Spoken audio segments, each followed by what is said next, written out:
이 나무는 중금속으로 오염된 토양을 정화합니다. 이 플랑크톤은 플라스틱을 분해하죠. 우리가 모르는 새에 환경을 지킬 엄청난 생물들이 발견된 걸까요? 아닙니다.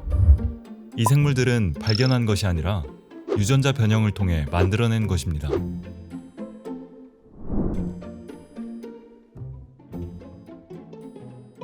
이런 생물체를 LMO라고 부르는데요. 생소하게 들릴 수 있지만 사실 GMO와 같은 뜻입니다. 말 그대로 유전자 변형 생물체인데 살아있음을 붙여 생식과 번식이 가능함을 강조한 용어죠. 유전자 변형 기술은 생물의 특정 유전자를 변형시켜 어떤 성질을 가지게 하는 겁니다. 예를 들면 이 나무 같은 경우는 중금속으로 오염된 물에서도 잘 자라는 올챙이를 보고 생각해낸 것입니다. 중금속을 버티게 해주는 올챙이의 유전자를 나무에 이식시킨 거죠. 유전자 변형 기술이라고 하면 대단한 미래 기술 같지만 사실 이 나무가 개발된 건 20년도 더 전인 1998년입니다. 역사를 더 거슬러 올라가면 인간이 최초로 만든 유전자 변형 약품인 인슐린도 있습니다. 당뇨병 환자에게 없어서는 안 될 중요한 약물 중 하나죠. 하지만 같은 기술인데도 인슐린과 유전자 변형 콩에 대한 인식은 아주 다릅니다. 많은 사람들이 인슐린은 현대의학의 위대한 발명품이라고 하지만 LMO 작물에 대해서는 불안함을 가지고 있습니다. 왜 같은 기술이 이렇게 다르게 인식되는 걸까요? 그 이유를 살펴보려면 먼저 LMO 작물에는 무엇이 있고 어떤 식으로 만들어지는지 알아야 합니다. 자연 상태의 작물이 잘 자라려면 많은 게 필요합니다. 잡초도 뽑아야 하고 해충도 잡아야 하죠. 문제는 기존 제초제는 잡초뿐만 아니라 작물도 죽인다는 겁니다. 그런데 작물에 특정 제초제에 대한 내성을 가진 유전자를 넣어준다면 제초제는 작물이 아닌 잡초만 죽이겠죠. 해충의 경우에는 반대입니다.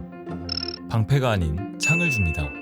작물에 해충을 죽이는 유전자를 포함시키죠. 물론 이 유전자는 사람에겐 독성을 갖지 않습니다.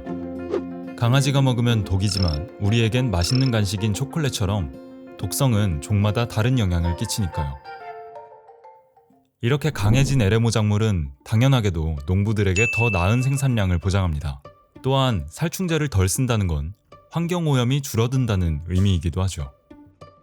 지구의 인구는 계속 늘어나고 있고 우리는 하루에 곡물만 28억 톤을 소비하고 있습니다.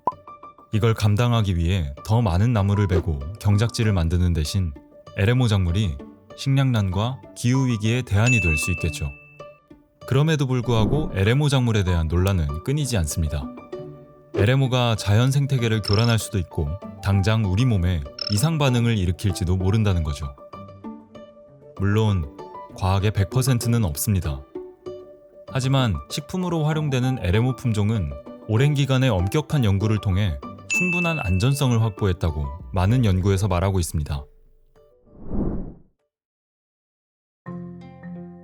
LMO 작물에 대한 소비자의 우려를 잘 알고 있기에 우리나라는 LMO 작물의 유통 과정에 엄격한 프로세스를 마련해 두었습니다.